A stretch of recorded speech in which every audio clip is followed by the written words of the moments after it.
Well, good evening. I'm Jared Wilson. This is the Resilient Living Podcast. I'm joined by my friend and co-host Ryan Steva. Hey, everybody. Alrighty. So this evening, I wanted to talk about being problem solvers, but specifically being a community of problem solvers. So I was talking with a friend of mine yesterday, who's been a guest on our podcast, and hopefully will be a guest again here soon. And we were talking about um, our love for problem solving and just fixing things. And hey, Scan, what's up? Good evening, man.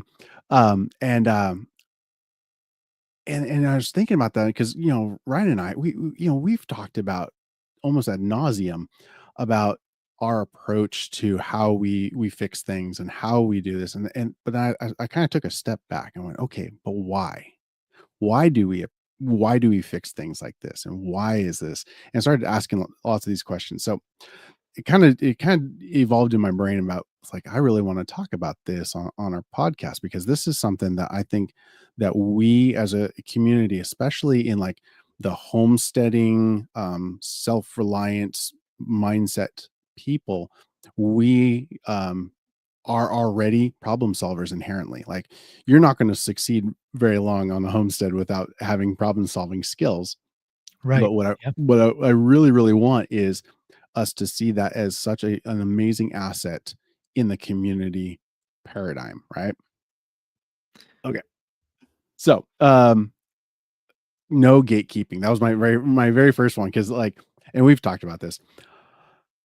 I have a lot of information rattling around in my brain, and I don't want to hold that information here, because, if something were to tragically happen to me, I don't want that information gone. I want it to be out there, and I want people to know. And so, like, but it's hard for me to communicate that sometimes.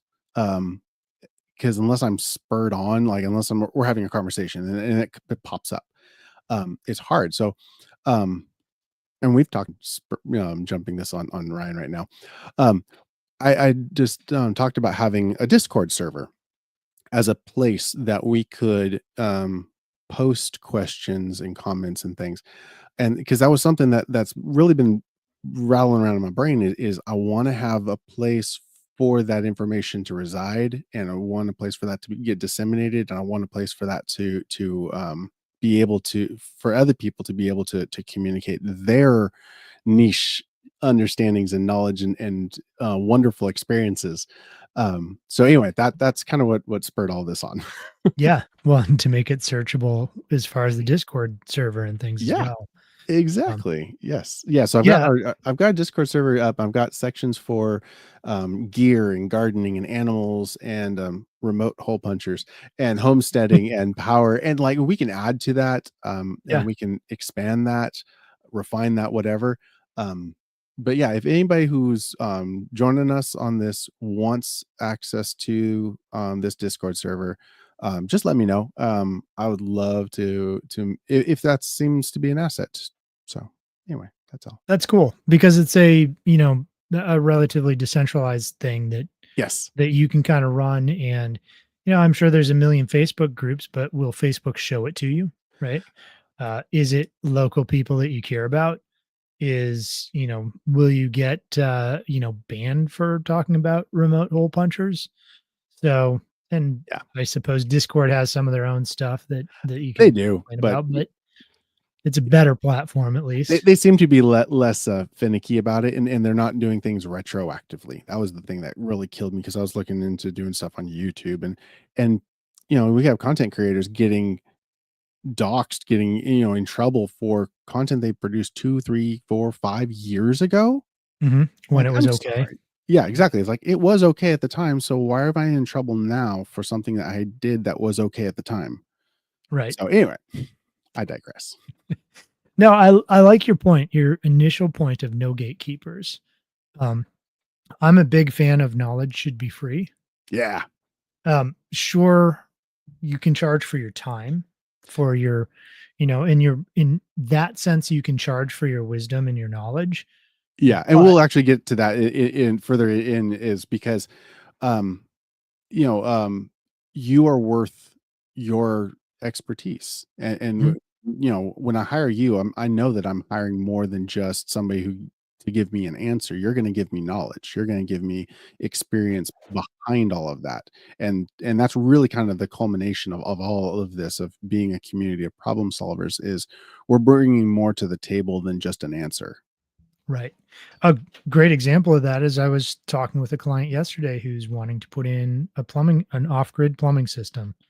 Okay. And we are talking about, the pros and cons of a Yeah. couple of different options. And in kind of general thinking, you would think an option where it's as off grid as possible is, kind of like, you've got a water tank and you can kind of use gravity feed. It's going to be the best option. But if you don't have a plumber locally who can work on that and you're not somebody who understands that system, then Sure. a more traditional well system with the pump creating pressure and you having a pressure tank and things that's kind of traditional, it's still off grid, it's still running off of solar, but it doesn't sound as sexy to those who are off grid minded until you Yeah. Yeah. realize that, oh, it's a lot more tried and true, a lot more proven, um, at least in the given circumstance.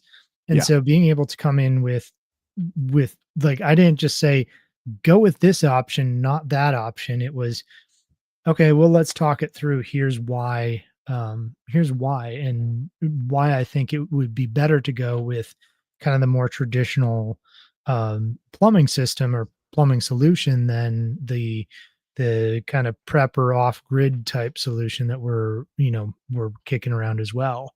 Sure. Um, so that knowledge that here's why is so important as opposed to just do this thing.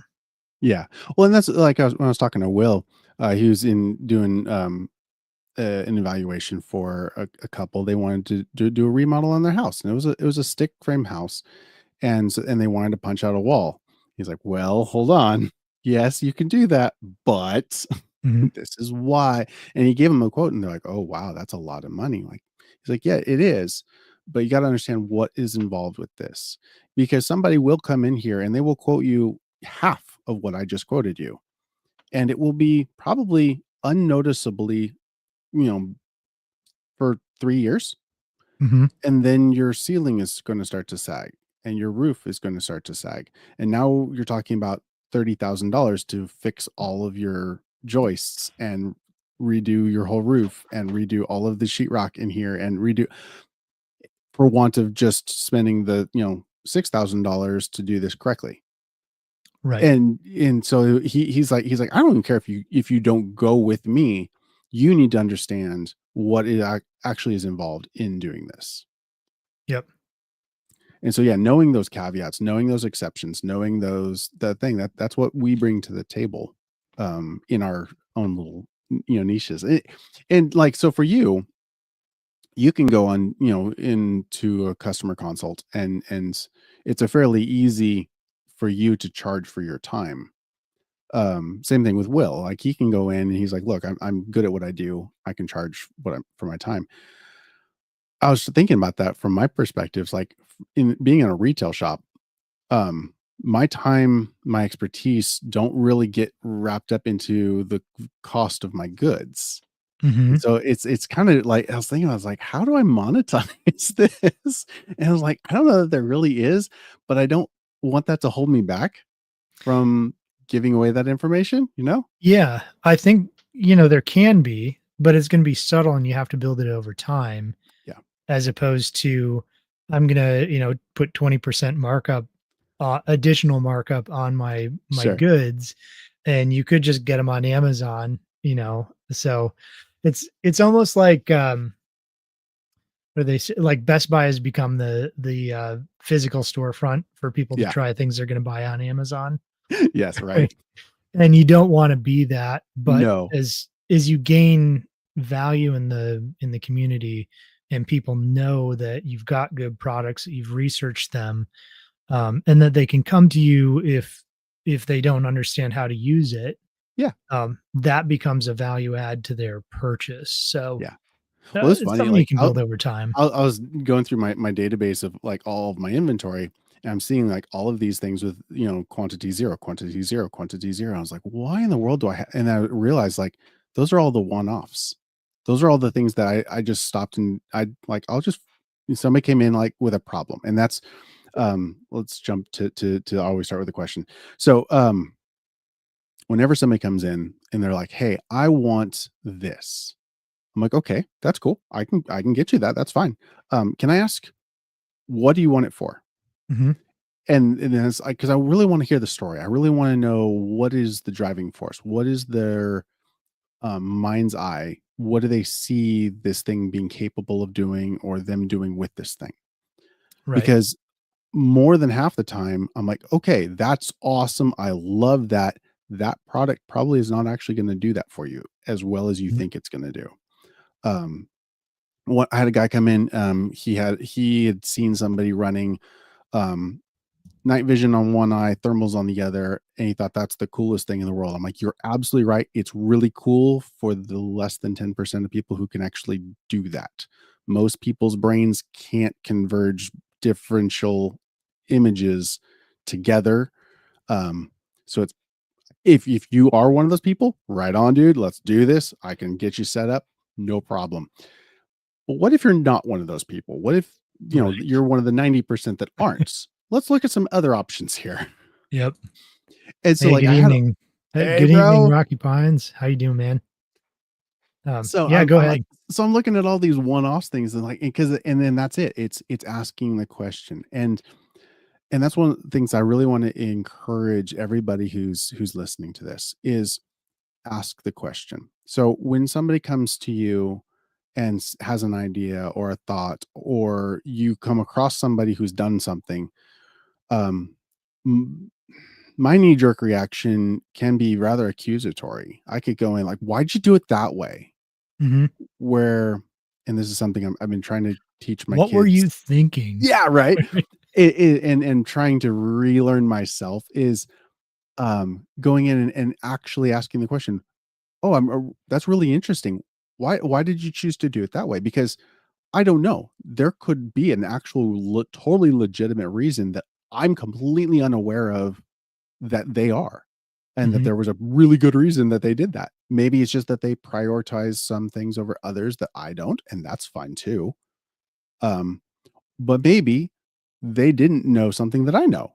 And having approached it from that perspective sets us both up um, in such a better way to have a good conversation where we both can benefit because I get to Yeah. learn their perspective and they get to learn my knowledge. Yeah. Those questions are so important because you yourself or the person you're talking to, either of you or both of you could be missing, for example, the nomenclature to explain the thing that you wanna do, right? Sure. Um, a simple example of this would be, um, I put out a video on stone wall or stone lines, Yeah. which are a specific type of retaining wall. Like it's for a specific purpose and things, right? And I've Yeah. whined about this before. So, but people will like comment, well, that's just a retaining wall. That's nothing special. And it's like, well, yes, but it's a, kind of like a golden retriever is that's just a Just dog. the dog. Yeah. Um, Right. so when you don't have when you don't ask questions, you don't get to that point of like a shared nomenclature or a shared understanding of why something was done, and asking a honest question with a kind tone saying, Yes. okay, that's cool. Like what was the thought process Yeah. that got I you really here? want to Like, understand. yeah. And I can't do a consultation for somebody without having them fill out a questionnaire. Mm-hmm. Like, I send a 12 or 13 questionnaire Yeah. I remember. because I have to have that filled out. I need to know what your goals are. Yeah. If I don't know what you're going for, and some of the questions are leading, some of them are kind of open-ended, it kind of pushes and pulls people to think about what are they actually wanting to do. Um, and then explain it a little bit. And until I hear somebody's saying what they want, I'm not going to give them a recommendation because I don't, that recommendation could be totally miss the point. Well, yeah, and I say, and that's why like I include priorities in there because I may have the same knowledge base as you, but because I prioritize something completely differently than you do, Mhm. that's going to completely change my approach to my solution for whatever issue I'm at versus what you would come up with to solve that exact same problem. Yeah. Or taking it back to permaculture design or designing your homestead.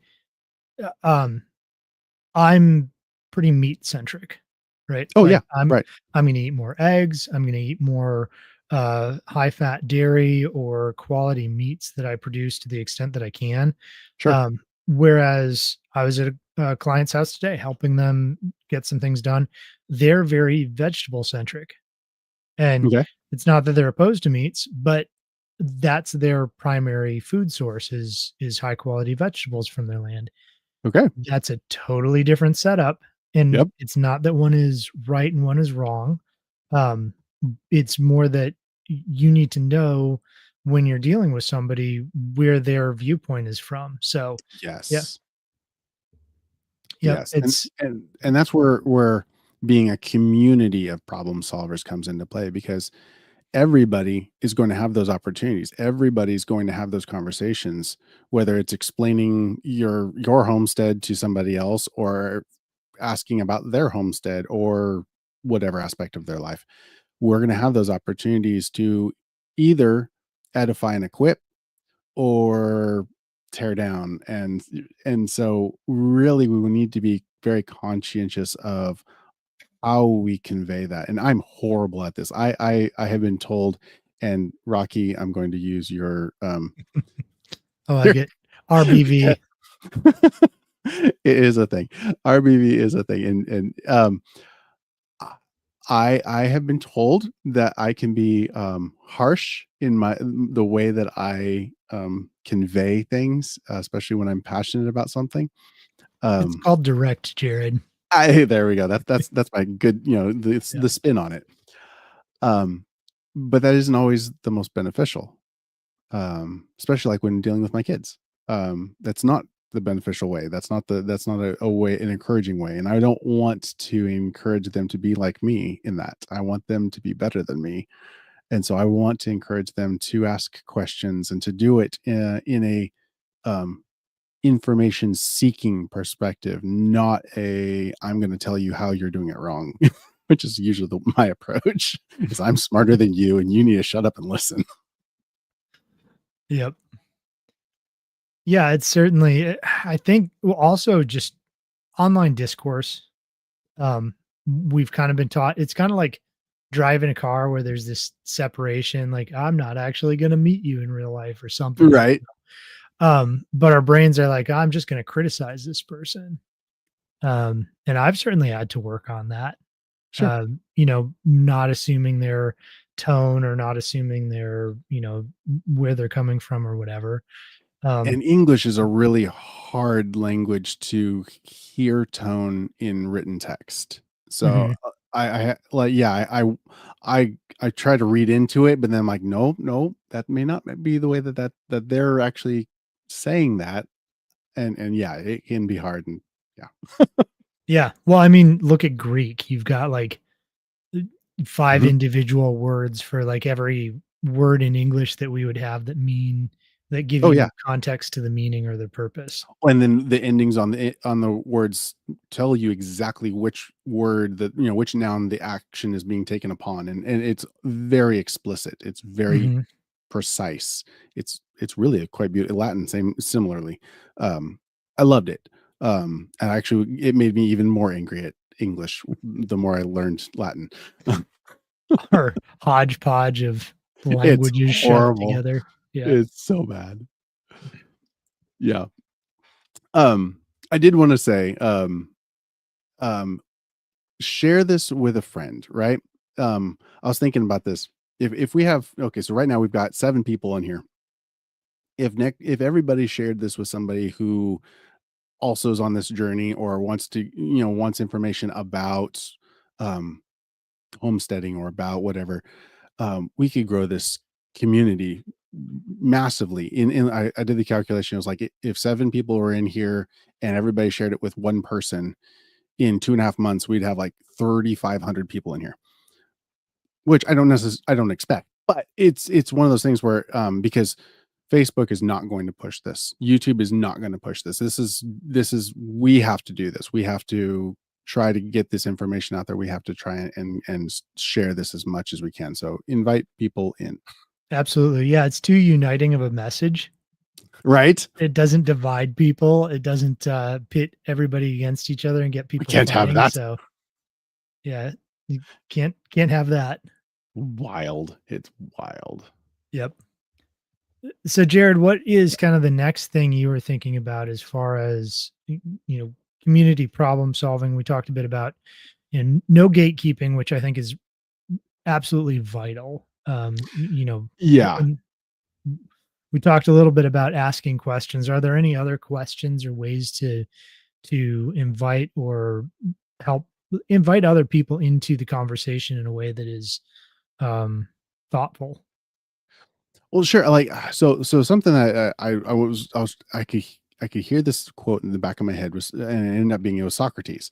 I know that I know nothing, and that was really kind of the crux of that whole position where we have to put ourselves in, where I can't come into this in an arrogant way, and I need to be able to talk to somebody and hear them, not just talk to them to talk to them.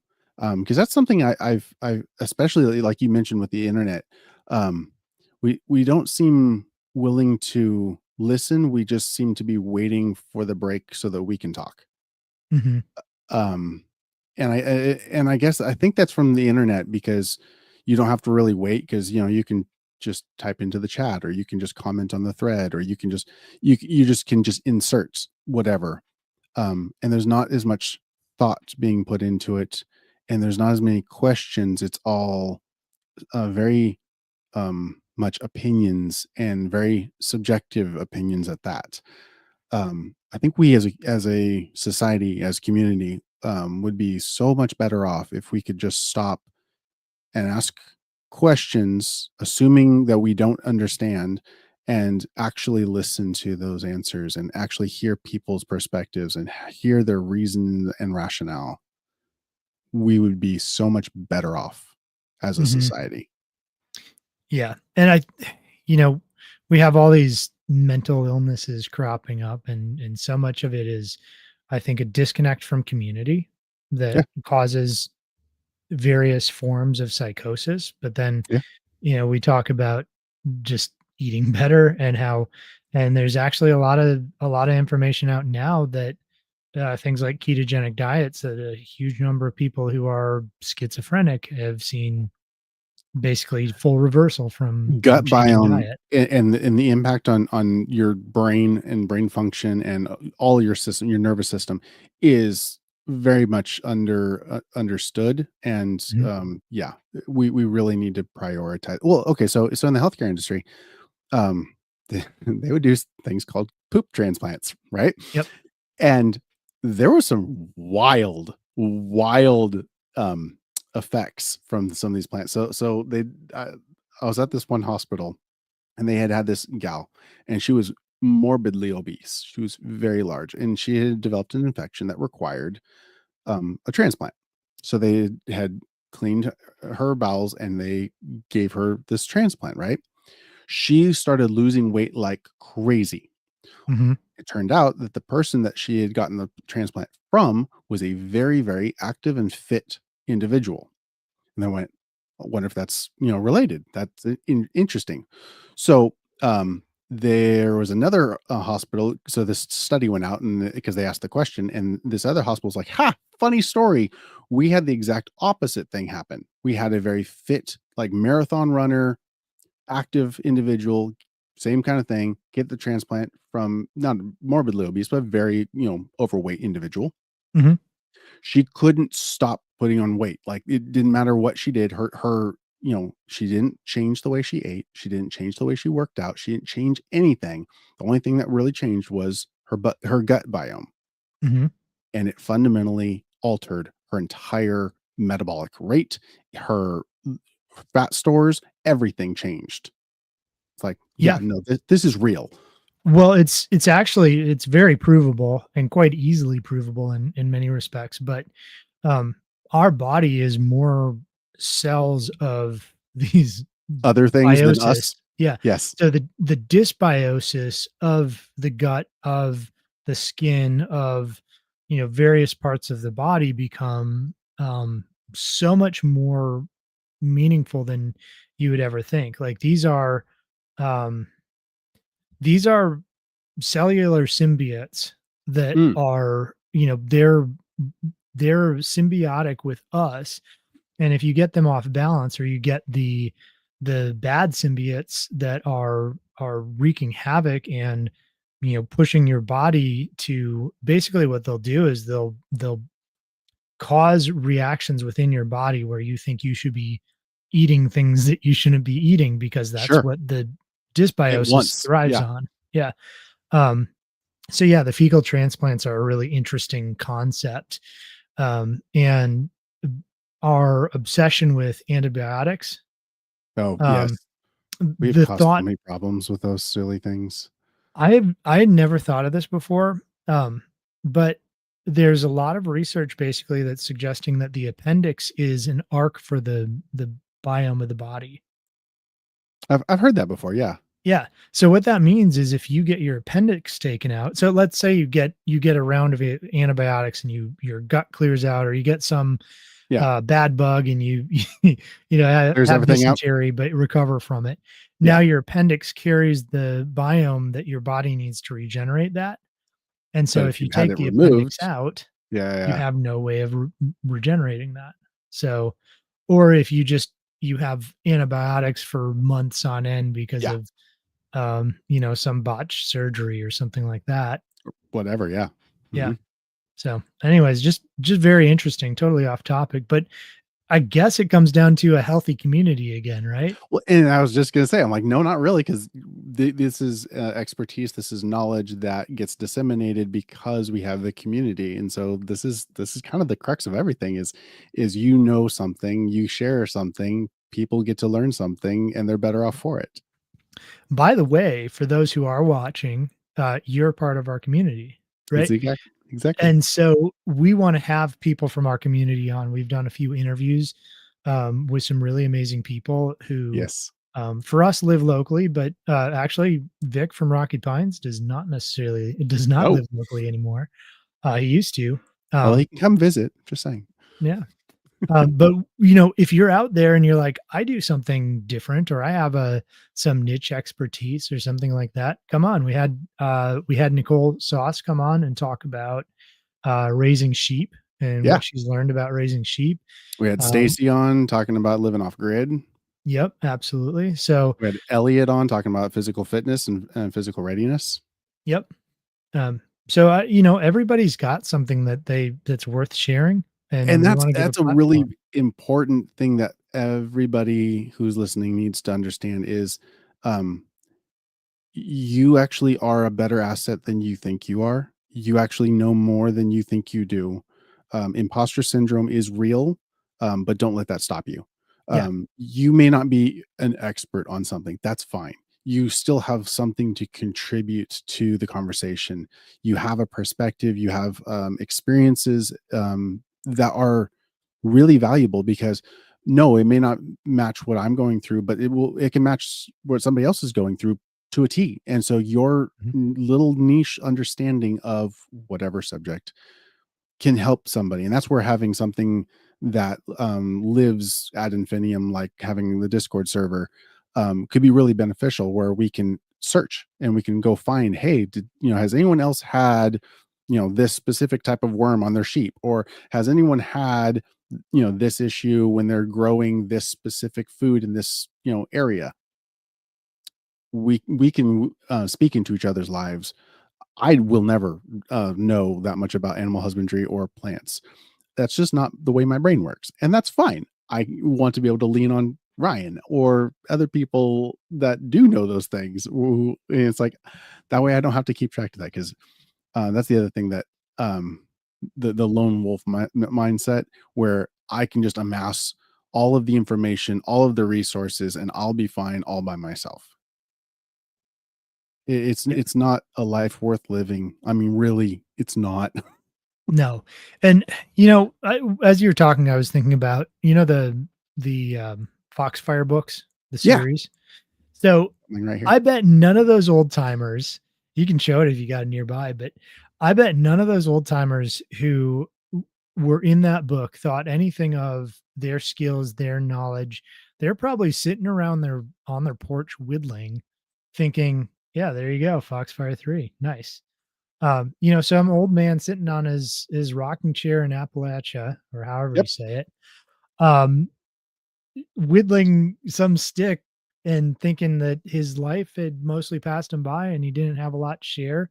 And some high school kid rolls up and starts asking him about He's his yeah, history, and now we all read about it, right? It's right. it's ingrained in this incredible book series Yep. of all these old timers who otherwise nobody cared about. Well, Um, yeah, and so and I that was actually the last point that I had, was that we all have insights, that provide value.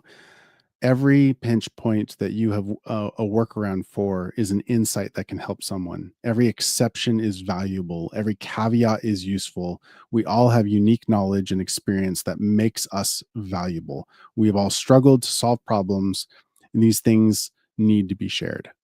And mhm. that's really what the Foxfire books are, and that's a perfect example. And I completely I'm glad that you thought of that because I didn't even think about that, but you're absolutely right. Yeah.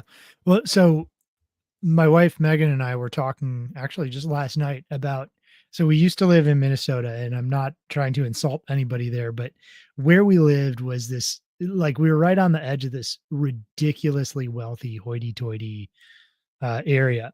And All right. everybody would always, like, all the men would start out a conversation if they didn't know somebody with, "What do you do?"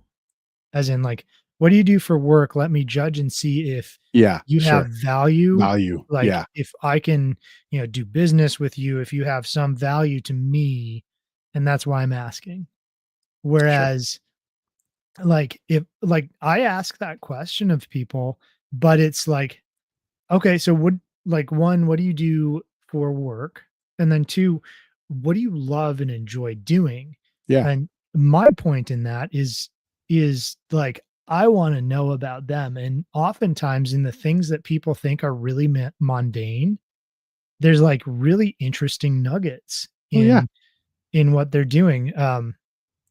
Yeah, I mean, I was doing a home inspection the other day, and I started talking with this guy, and he's like, "Oh, yeah, I'm, something like an ordering expert for whatever business." And I'm like, "Oh, okay, that's interesting." Okay. Yeah.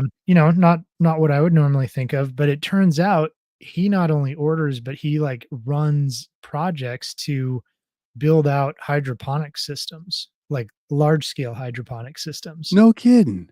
Yeah, and I'm Oh, like, that's "Oh, that's wild. really cool." I'm Yeah. and I was like, Tell me "Tomorrow I'm about that. helping somebody set up a hydroponic system in their garage." So I'd love to see one of these. So, his when he gets this newest one here in Tennessee set up, he's gonna call me and I can go do a tour of their big hydroponic system. Oh, what an So, awesome yeah, exactly, yeah. and just and being willing to have that conversation, listening, intentionally, was my wife calls it, active listening.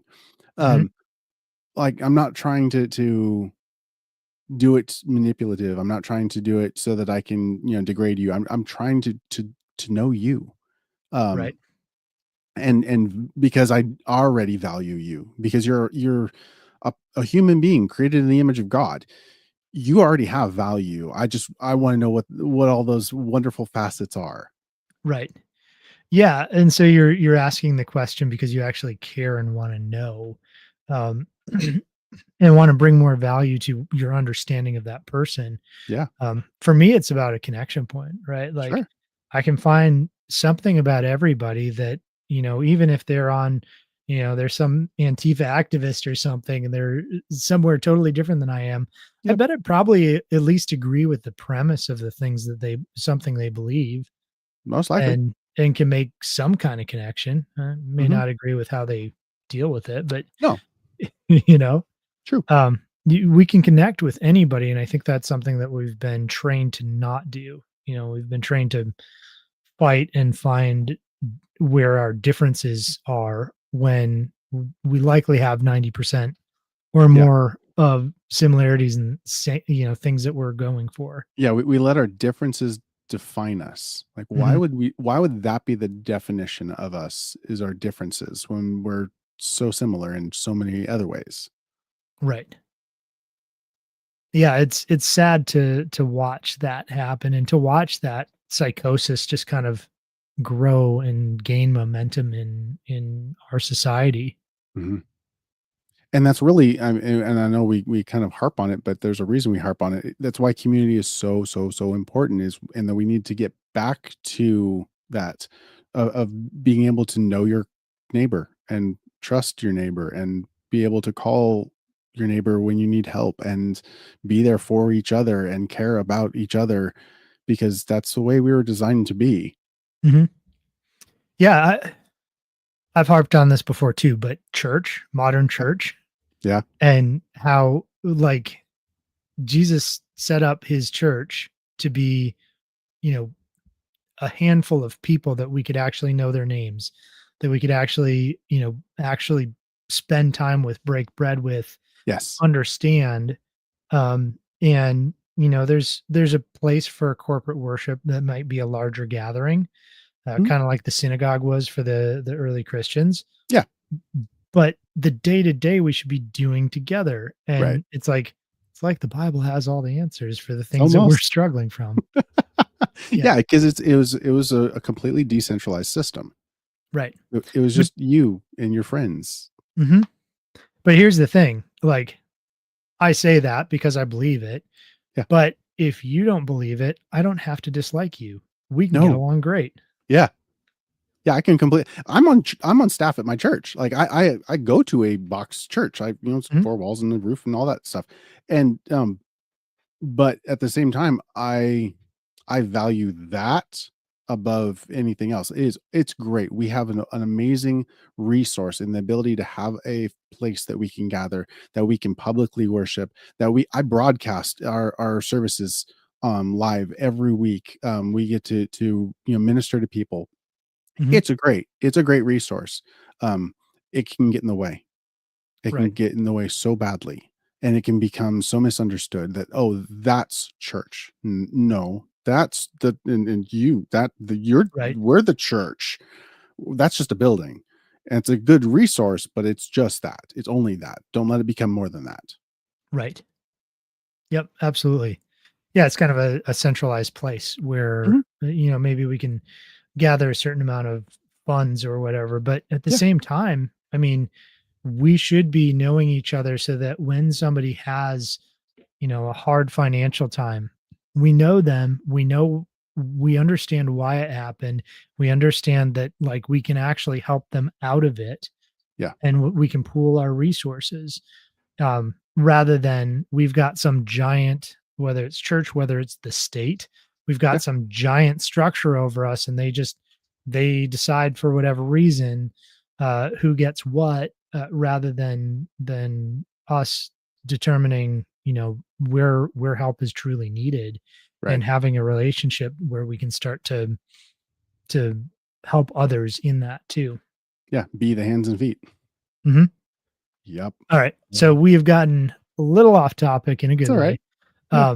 Well, But kind of, it's all functionally tied together, of that community and those problem solvers. I mean, even what we were just mhm, talking about, that is a community coming together and solving a problem. Someone is in need. Okay, let's solve that problem. We're using our resources, albeit monetary, could be a physical ability. Somebody's house got, damaged in a storm. Okay, let's take care of that. We have some people who have some expertise in this. Let's do it. mhm, And that's really what we are harping on, to get back to, is we need to get back to local communities, um, being the church. yeah, Hey, Caleb, what's up, bro? Um, it's it's so frustrating. So one of my big issues, and this is hilarious for me because I live 40 minutes away from my church. Um, is the churches were local. It was your mhm, friends, it was your neighbors, it was usually it was your family.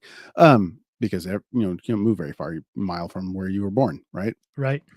And so it was literally your neighborhood gathering together and taking care of your neighborhood. Mhm. And now we've gotten to the point where it's like, oh well, I don't like their music, or I don't like the way that they talk about this, or I don't like their opinions on that. So I'm just going to go further down the road. I'm just going to go further Right. down the road. I'm going to, to ad infinitum. Driving hours away just to be able to fellowship with your who. Yeah. Those are not your neighbors. Right. Those They live in the next town. They live two Yeah. towns away.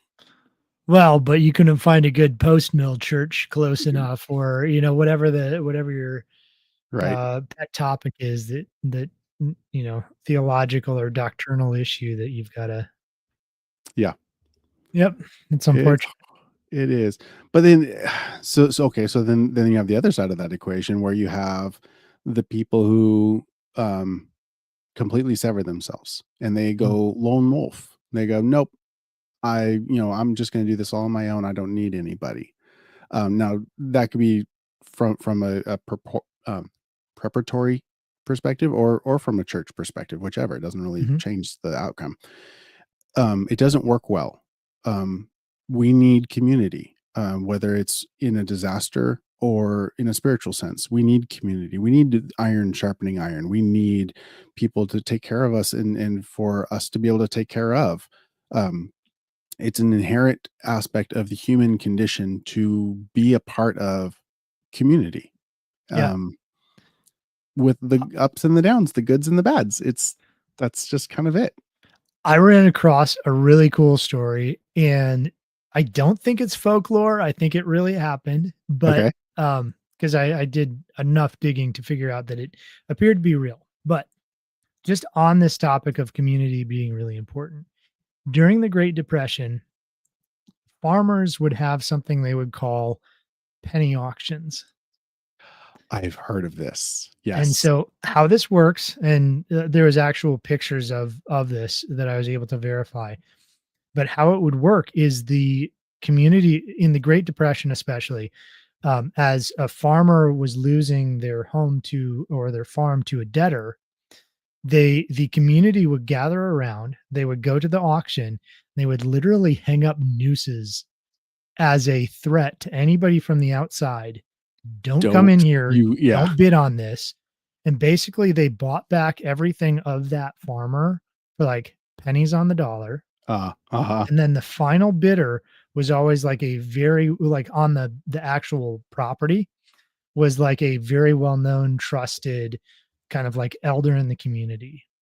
And they Uh-huh. would purchase that property for almost nothing. And Right. then as soon as the auction was done, the deed would get signed over back to the original owner. And so this person would go from being essentially a debt slave to a predatory bank to being totally debt free because of their community. Yeah. So, and if we can, and us being divided and torn apart by social media because we're mad at, somebody's socialism that they're posting about online rather than going, hey, you like gardening, I like gardening. Let's work together on this and see where we have commonality. Yeah. Or somebody's MAGAism or whatever, like getting butting heads. The reality is like we could be making a better society if we're working together, and that's just one example of we can keep the wolves at bay Yep. by having a community that stands with each other no matter what. Oh, yeah. Oh, absolutely. Because there what are you gonna do against us at that point? Like, what power do you have over me if I can stand with my community? Like, you can't touch me. Mhm. Because, then that's a perfect example, like, the community gathering together to take care of somebody's debt, and there was a, fairly sizable sized church. Um, they bought all of the medical debt for their community and paid Wow. it off, all of it. It was Wow. millions of dollars of debt. They negotiated it down to tens of thousands of dollars because that's typically how that works, and they just paid it Right. off. Like, "Nope, it's all gone." Yeah. That's awesome. That's a great utilization. That's a great, use of those types of funds is, no more debt. You're done. Right. Yeah, or I think you've talked about there's several different types of they're not insurance, but Oh, yeah. health share type, Yeah, health share, yeah, programs. Christian healthcare ministries or Mhm. yeah, any of those, yeah, mhm. Yep, Where where I'm they do the actually directly negotiation. paying for that person's healthcare, not paying for any middleman, not paying for insurance. No, it's just I'm just paying. I'm gonna pay for that. Well, because okay, being from healthcare, the amount of money that a hospital actually gets from that insurance claim is Mhm. pennies on the dollar already. So when you Right. go in and say, "Hey, I don't have insurance," and they settle They're for like a cash amount, they're actually usually making more money that way. mhm. um, because the time spent negotiating is costs money. Right. The haggle, the time haggling, all that, it costs money, and what they end up getting is less. So they're like, Yeah. okay, we'll just take straight cash. We'll take 10%. My mom, she had to have surgery. They're like, straight cash. Like, okay, we'll set up a plan and we'll just pay it off straight. No problem. Yeah. Yeah, it's interesting. I noticed, again, off topic, but I noticed sometime about 3 or 4 years after the ACA, it seemed like the, Mm, Affordable Care Act, yeah. if you were to plot a graph, it used to be you could go in and if you paid cash, you'd get a Oh, better deal, yes. and it started to crisscross where it was like the hospitals realized that they could they could extort the person paying cash who Right. wasn't using insurance because that person couldn't negotiate as well, Sure. or, and so you had this graph crisscross essentially where you went from paying less using cash to, Yeah. "Oh, yeah, okay, now we know we can get more out of you than these, stingy insurance companies." Unfortunately, yeah, yeah. Yeah, that happened pretty much. Uh, so yeah, but again, having community, maybe you know somebody in your community who works in, negotiating uh Yeah, negotiating bills or something like that. That's another resource that sounds really boring to me, but yeah, how often does that come up in conversation? But unless you actually know your neighbor and they go, "Hey, actually that yeah. I know that person that does do that. They know Mhm. how to negotiate that. Hey, bring him in. Let's talk." Yeah. Yep, absolutely. Well, if people Yep. haven't figured it out, I didn't get a chance to read through Jared's notes yet, so I'm flying a little bit blind, but usually have questions to ask. Um, you had a pretty decent set of notes here. Are there any parts that we kind of glossed over or missed here? Well, I started off with in the note gatekeeping, that, the no lone wolves, and that life's not, like a movie, but I liked the way that our conversation actually ended up going, so I'm okay with skipping over that one. I think the one thing I really wanna kinda harp on, aside from the community aspect, is, questions, like, good questions to spur conversation. Say you have that neighbor who, has a background in, negotiating it. Like, how are you gonna come up with that? How are you going to find out about that without asking good questions and actually getting to know your neighbor? Um, and this could be, okay, so I've got my shop. People come in, all walks of life, all kinds of reasons that they come in. Um, a lot of people just come in for the books. I love that. Mhm. A lot of people come in for knives. Cool, love that. Um, I get to have a lot of really great conversations, and my favorite thing is just like, "Well, what brought you in here?" Because that tells me so much about you, and they're like, "Oh, I saw your signs about this." Mhm. And I'm like, "Oh, okay." And so I can kinda rearrange my brain about, what am I gonna talk to this person about? Um, Caleb, Who brought you in here? Lunch. he comes in entirely too often to buy his lunch. Um, I'm concerned about your colon, sir. Um Um, so we get to have wonderful conversations, and so I've really grown, I think, as a person, honestly, um, in this role. because it's not been something that I've ever really needed to do before. Because biomedical engineering, we didn't our nurses were our customers, and we didn't really deal directly with them a whole lot. It's like, how's it broken?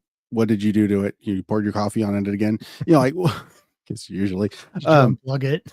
yeah, right. Just try turning it off and on again. Yeah. Um, this is so much more fun having Mhm. that conversation, hearing that story, figuring out what it is, the expectation for that equipment, what's the end goal here.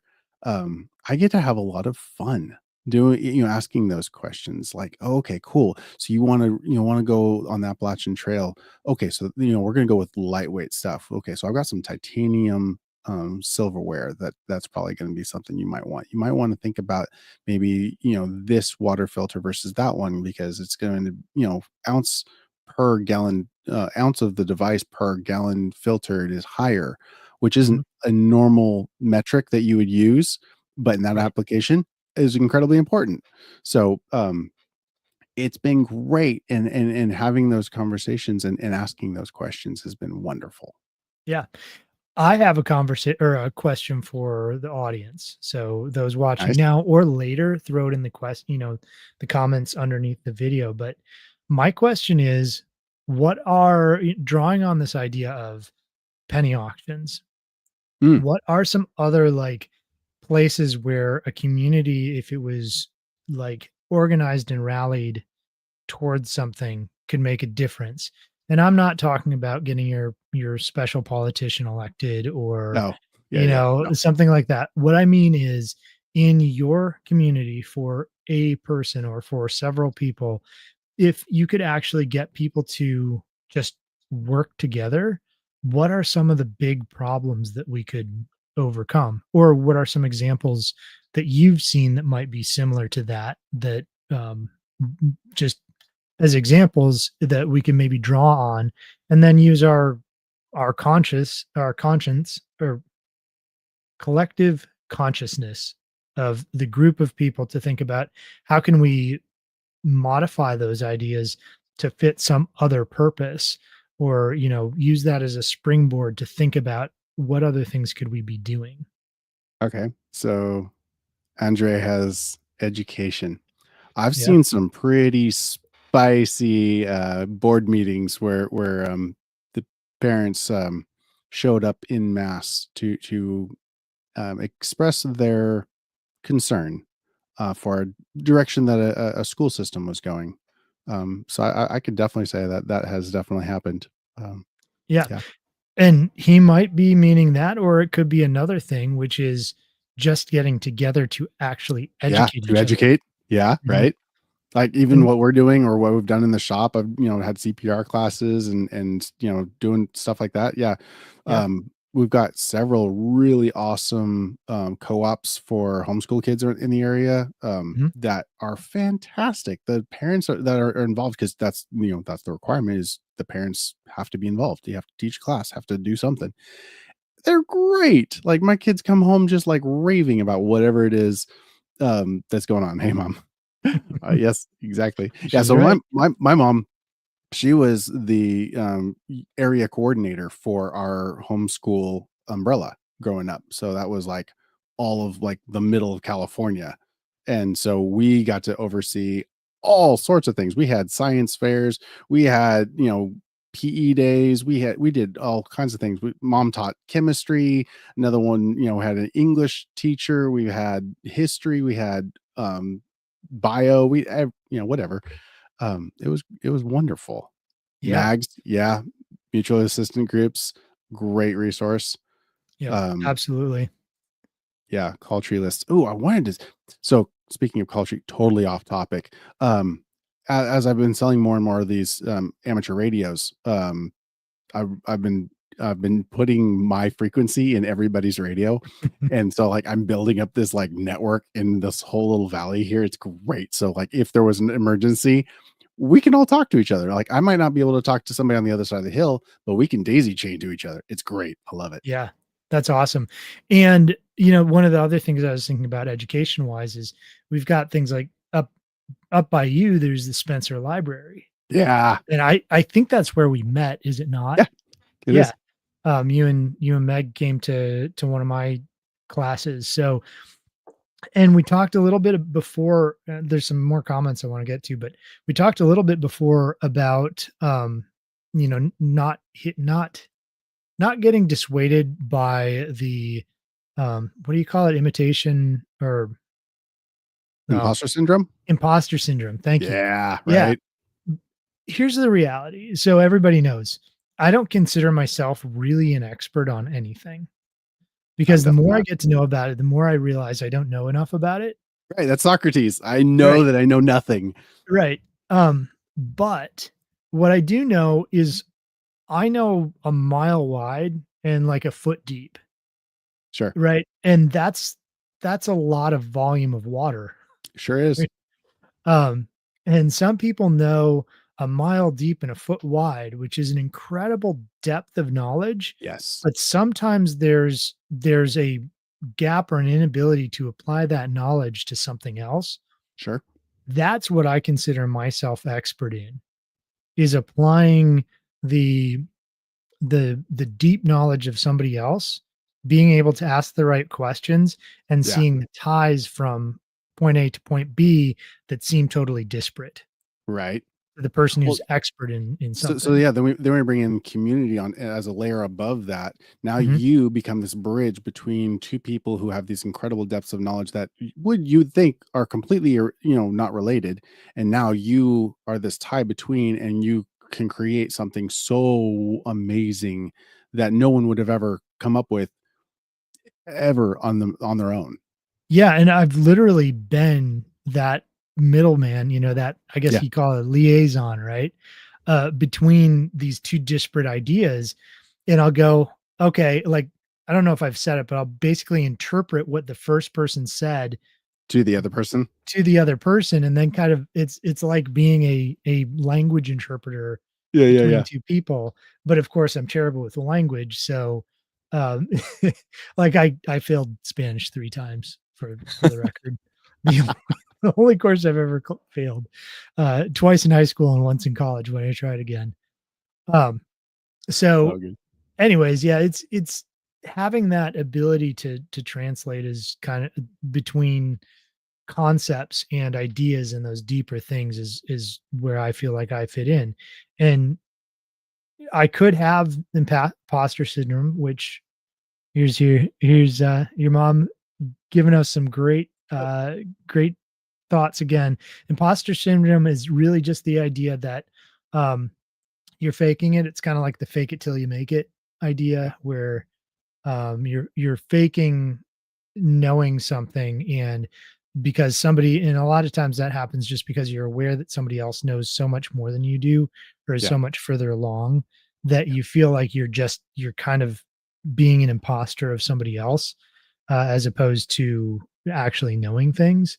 For um me, it's very visceral in that I am terrified that somehow they, whoever they are, will figure out that I'm not who they think I am, that I'm not as good as they think I am, that I'm not as smart as they think I am, that I'm not what they think I am. And so I have this drive that I have to become.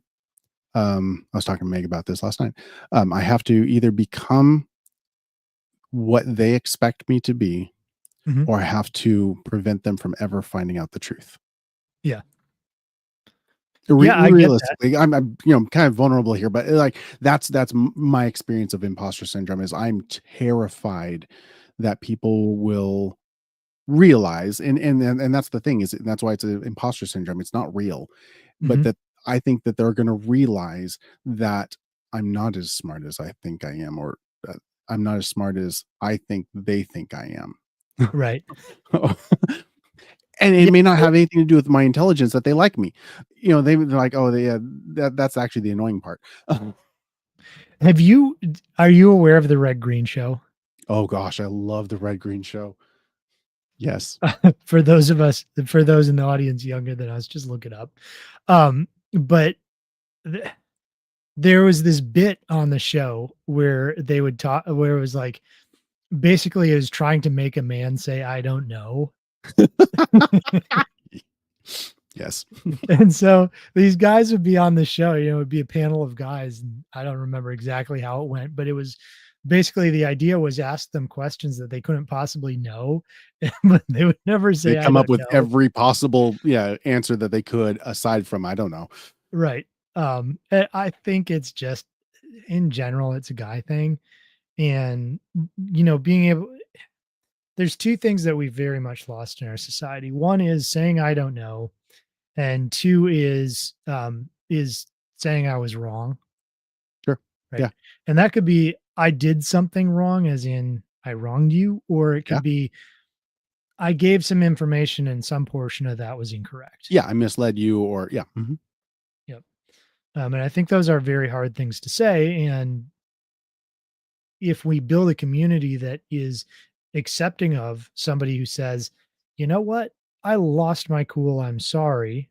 And the community, instead of going, well, you're the most horrible person ever for doing that. Now that you've admitted it, well, you You're admitted right. that you were a terrible person.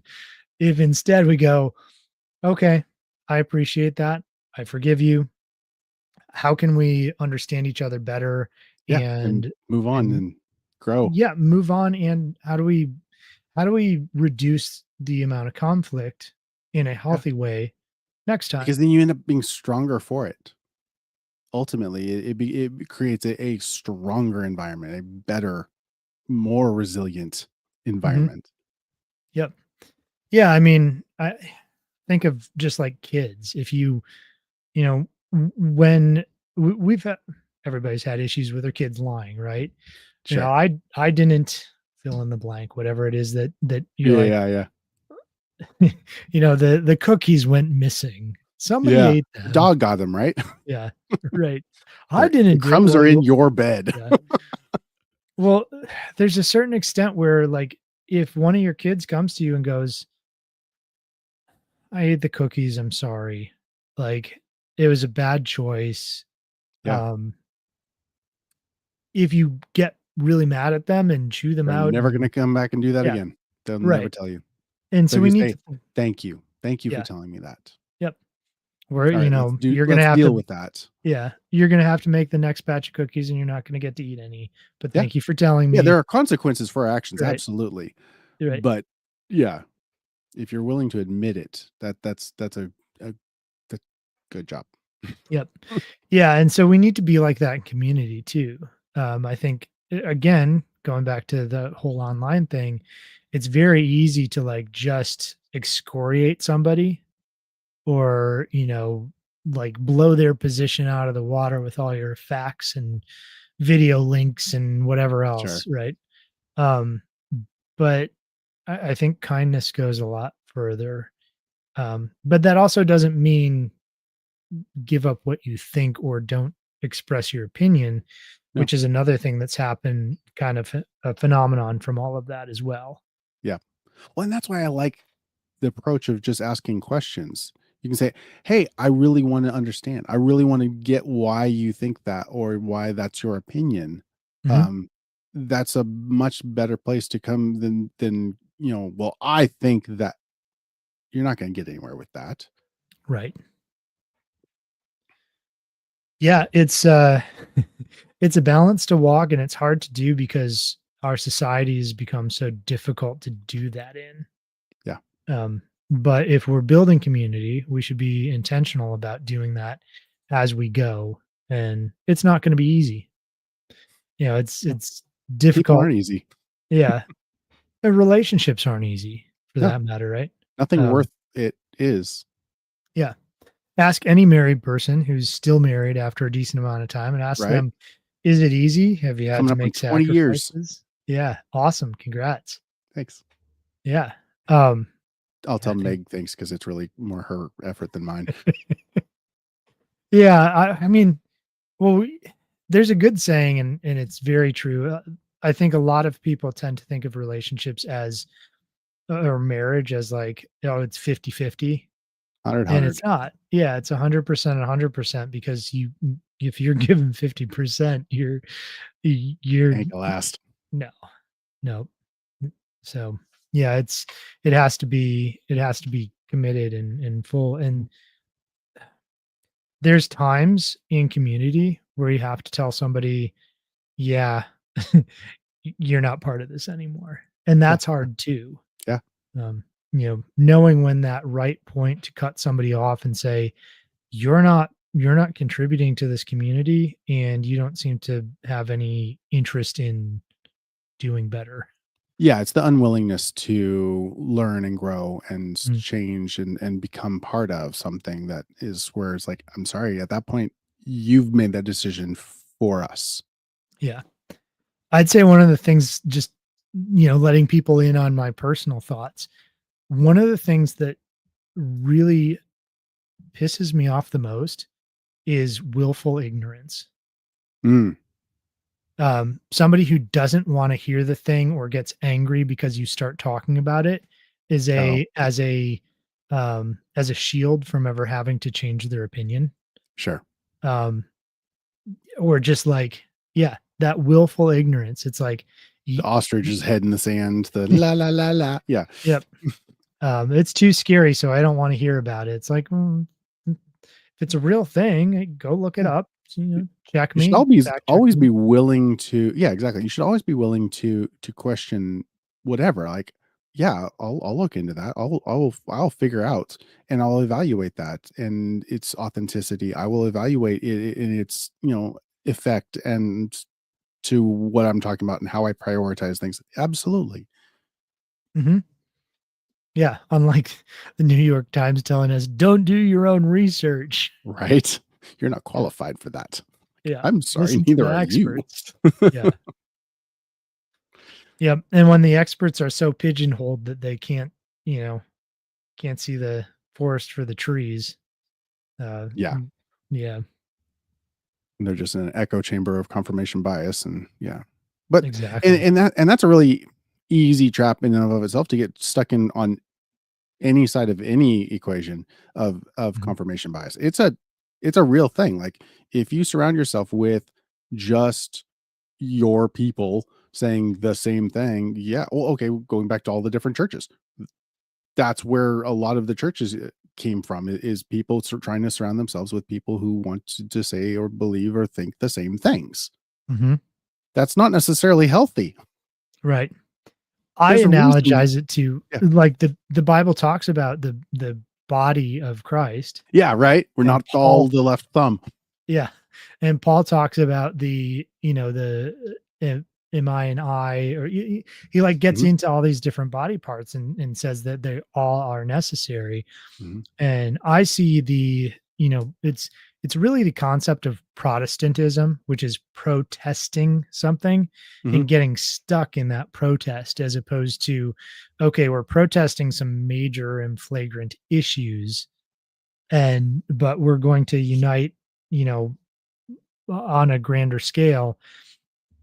We've protested down to, yeah, I'm the tip of the right pinky finger, and Yeah. but Yeah, I it's a don't split of a realize that. split of a split of a split of a Yeah, split. We're just that little yeah, yep. But we think we're the only church, or we think, yeah, and so we've got arms flailing around over by themselves, thinking they're the real deal, and sure. not getting balanced out by some other portion of the body. Yeah, which usually, I mean, I've kinda come to this point where I see insecurity as Mhm, being the center of all of that. When I'm so insecure about that I have to have the truth, what I believe is being true, that I have to surround myself with that echo chamber, with other people who agree with me. God didn't create, you know, us all to think the same way. It's not that's not the way he works. He likes diversity right. in thought and application. He is true, absolute, unequivocal. Our understanding of him can wildly vary. Yeah. So my analogy for this, I have no, if somebody really likes doing political cartoons or whatever, hit me up. But imagine, do you know what Plato's cave is? The Yeah, concept? Okay. Yeah. I'm gonna explain it so that people can, if they don't know it, they can understand it. But Plato had supposedly, at least, had this Yep. concept of, consciousness, and what if, like, what people thought was reality was essentially shadow puppets on the wall of a cave, and all they had to do was get up and walk out of the cave to see real reality, Right. but they were pacified by these puppet shows put on by somebody else that they didn't even know existed, essentially. Hmm.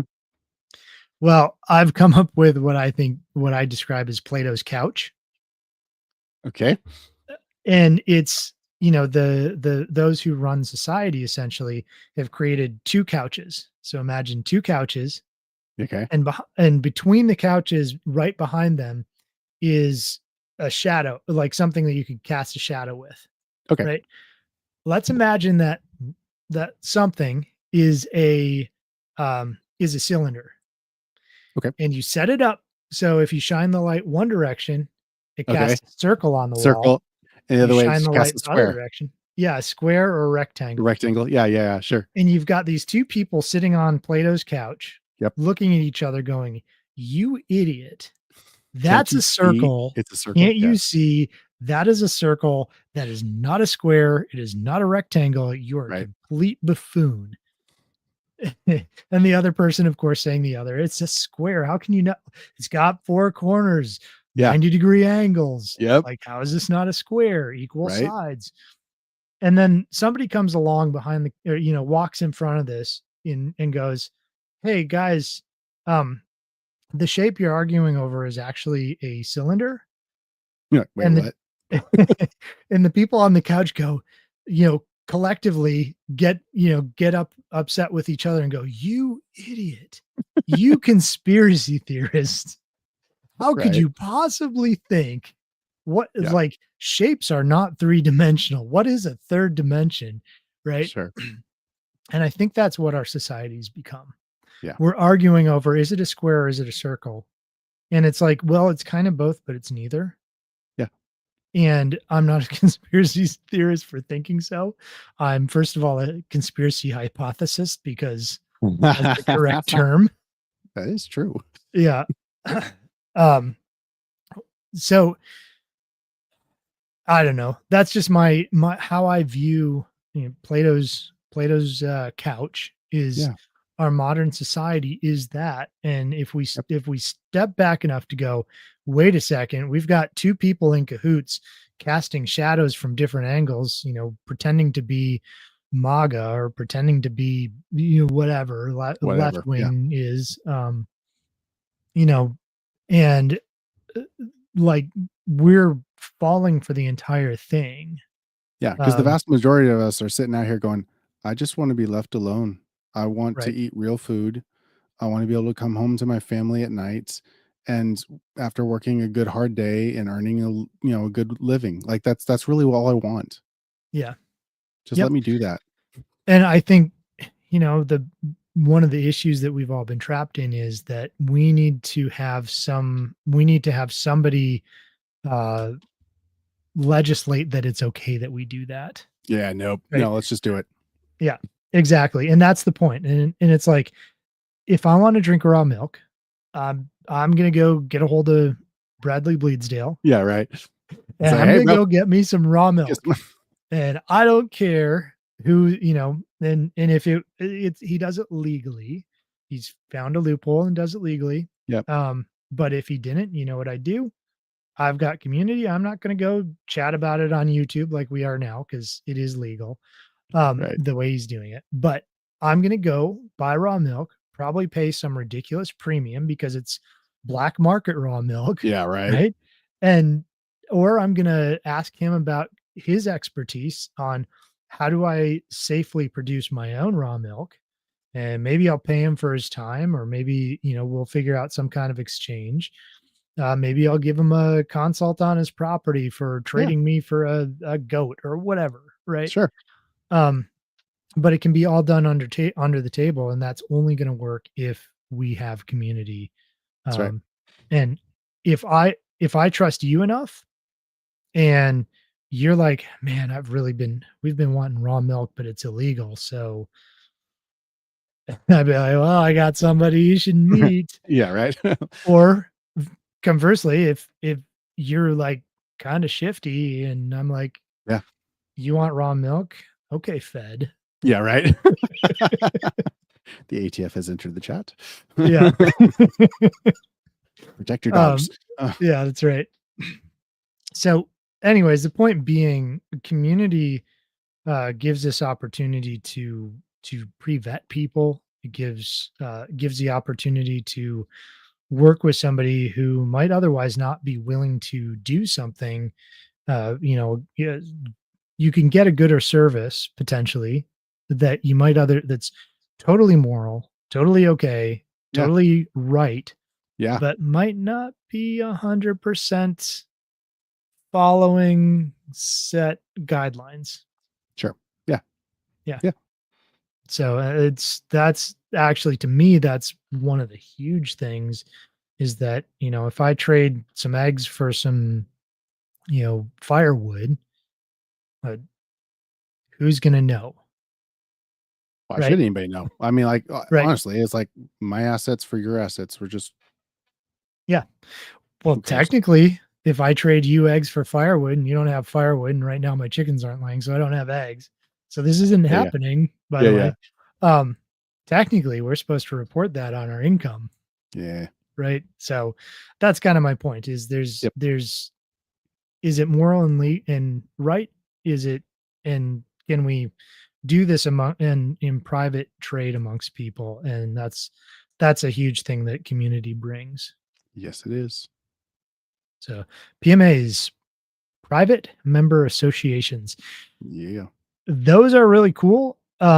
If you use them, there's actually, you're basically putting yourself under the regulation of the state. So keep that in mind that you're Mm. setting up a legal structure, Yeah. Right. and it may keep certain people out, but um, you're also saying, hey, look over here, I'm doing this thing. Sure. So Yeah. Yeah. you shouldn't be going and setting up a PMA and then doing illegal things behind the PMA. That's not a good idea. No, that's a Um, way to get caught right. in a lot of trouble. Don't Yeah. do that. It does give some legal structure for things where you can agree on things that might, I'm trying to think, like, you can do, there's people who are doing private meat buying clubs, I was just gonna um, say, yeah, yeah, yep, or food churches, so you can use yeah, some of the religious exemptions legally. And some people are doing it in a not legal way, thinking they are. sure. And the PMA gives some structure that keeps you protected to an extent, but be careful with that. It's not the magic bullet that people think it is. And that's what's so frustrating is there's so many potential magic bullet kind of solutions. It's like, oh, cool, that will do it. I'll Mhm. accept. And then, but going back to, having community and having people with experience and knowledge and is really beneficial because like, it works under these circumstances with these caveats, with these exceptions Mhm.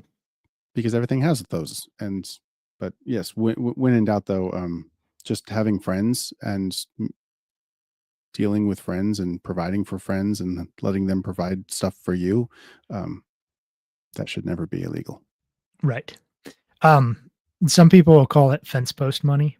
Yeah. So, it's, or fence post trades, right? So I walk over to my neighbor to the fence and trade him eggs. He trades Yeah. me whatever, and it's between him, me, and the fence post, That's right. right? And that's the way it should be. Again, a good reason to know your neighbors, because Yes. if you are in a really hard position, you may have a great community, a great mag group, whatever, but they're not next door to you in most cases. So Mhm. having that good relationship with your neighbors is really important too. Absolutely. Yes. Well, have we I think covered I think we community exhausted it. problem solving? I think so. Have we re-killed that horse? We will never stop killing that horse. Uh, yeah. So, anyways, on that note, um, find some community. If you're not near us, if you are near Yeah, us, stop in at Jared's shop. that's right. Give me a call. Email one of us. Whatever. We'll get you connected. I did I did a repair of a solar electric system for somebody just earlier this, I think it was Monday. And no, sorry, Friday. It was Friday. And she was fairly new to the area and we're talking and she's a really great person, has a really great mindset and a lot of things that she could share. And she had never even heard of a mutual assistance group. Ah, And nice. I'm like, "Hey, Hey. I know I know some great people who are doing a mutual assistance group. You would fit in perfectly. Like there I mean, there's so many commonalities here, but you've got some experience that they don't. It'd be Sweet. perfect. Let me get you plugged in." And yeah, so it's pretty cool to be able to start to see those things. And if you're in the, watching live, watching afterwards, whatever, reach out to Jared and I. We, we Yeah. have community. We have people that we're doing things with and people that we know. And I know mutual assistance groups throughout pretty much most of Middle Tennessee, some in smaller amounts, but in Eastern and Western Tennessee as well. So, you know, let us know and we'll try to get you hooked up. Absolutely. Cool. Well, you want to tell them all about your stuff? Sure. Yeah. There we So go. I help people set up homesteads. Basically, I come in and help talk about what you could do on your land based on your goals and your resources and your property and things like that. My kind of the way I like to sell it is if I can't save you more money, significantly more money than it costs to have me out, I don't want your business because I don't want to rip people off. So, really, I want to see you succeed in homesteading in whatever your goals are there. And like I said, I'm kind of a mile wide in knowledge. And so I can at least, if nothing else, start pointing you in the right direction for those things. So, I do lots of videos on YouTube just trying to help people succeed. So, a lot of DIY type homesteading videos and different ideas on how you can set up systems on your own homestead. I So really that's liked your video on the mobile battery solar chargers that you built. That was oh, you were awesome. like one of the 5 people who actually watched that? Oh, yeah. So everybody go and watch Ryan's video because it's really, really good and it needs more views and it needs to get pushed Yeah. in the algorithm. Yeah, I tried to make that one detailed enough that people could go and build their own Yeah. mobile solar Oh, generator. yeah. You totally can. Yeah, and that was not to get sidetracked too much, but, Yeah. um, I've used that thing so much. Oh, I I bet. I finished it like a week and a half ago, and it's been going with me in a truck everywhere. Like on Friday when I did that solar repair, I Heck had it yeah. there. So because like internet went out when I'm working on the solar system, right? Nice. For her. And so now I've got that. Or I was out on a remote location where there is no power, but I had set up some panels to run a direct drive well pump. And I was like, Nice. I need to charge my Hey. power tools. So I plugged into the solar that was there, Right? topped off did fast charging on all my power tools, which you can use for preparedness, by the way, if you didn't know. And yeah, man, it was just cool. Anyways, that's not to promote the video. It's just there's if you build it right, you can do a ton of things. And I really kind of hate the pre-made solar generators Yeah. because they don't work the way that you need them to if you actually want to use solar. So that was kind of a And for the fun cost, video. it's yeah, Yep, they want a lot of money for what they actually deliver. exactly. Yep. Yeah, so anyways, that's me. I've if you want to find out more, you can go to thehomesteadconsultant.com or YouTube at the Homestead Consultant. You'll find all my videos there. Sweet. How about you, Jared? I'm Jared Wilson. I own Resilient Living. So you can go to our website, resilientliving.com. That's RESILIENTLIVIN.com. So we've got a small store here in Middle Tennessee. It's right on 111 between Sparta and Spencer. We sell emergency preparedness stuff, so like freeze dried foods. Got little camping stoves, medical supplies, water filtration systems, knives, books, um, emergency, blankets, wool blankets, some clothing, like more ruggedly designed clothing for like hiking and stuff, and Yeah, and just a lot of information that I'll want to be able to get out there, and I can connect you with other people like Ryan or with a local mag or whatever. So come by the shop and have some coffee, and we'll talk and tell me about your story. Tell me what it is you're trying to achieve, and I'll help it make it happen. Yeah. Well, and you've got so many amazing, like, curated things. That's I don't know if that's the right word, but to I me like it it is. though. It works. Yeah. It's good. Because it's Appreciate it. you've got the things that you've actually put tons of time and research into figuring out, the best balance of various criteria. Sure. And you've got them sitting there so people don't have to do it themselves if they don't want to. Yeah, so you walk in the shop, you can grab a bag and you can fill it up and have everything that you need to be able to get home. Mhm. Just it's all there. And that was Yeah. really my goal. It's like I want to be um if at all possible, I want to beat Amazon's prices if at all possible, which I have on a lot of things, not as many as I when we first started, but because prices have gone crazy. But I want people to get good value, so it's gonna be good quality, without being stupid expensive. Because you get, in some of these niche things like hiking, they're unbelievably expensive. Um, so, like, you don't need that, but you need something that's not gonna break the first time you use it.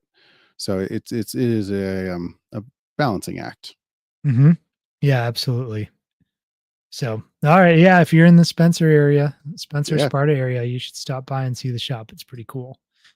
And Jared's a pretty cool guy, so you'll enjoy talking to him as well. Oh, But thanks. thank you everybody for being here. Absolutely. Thank you for all the comments. Yeah, lots of people keeping up. We weren't even able to show all of them, so I know, right? that's pretty cool. All right, everybody, have a good night. All right. See ya.